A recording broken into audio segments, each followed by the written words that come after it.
How to fix wireless capability is turned off. First, make sure your network key in keyboard is enabled. If it was disabled, just press FN plus network key. After doing that, your problem should be fixed. If that didn't work, open Start and type ncpa.cpl.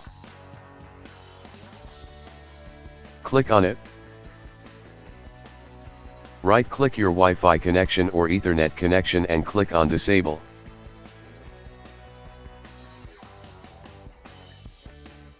Now click on Enable.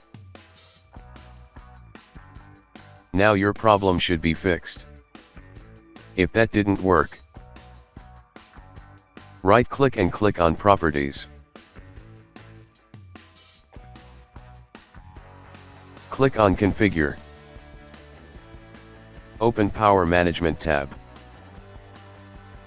If it was checked, uncheck it and press OK. If that didn't work,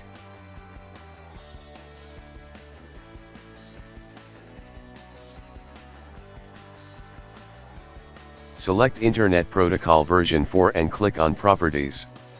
Check whether these two are checked. Hope your problem should be fixed. Thanks for watching.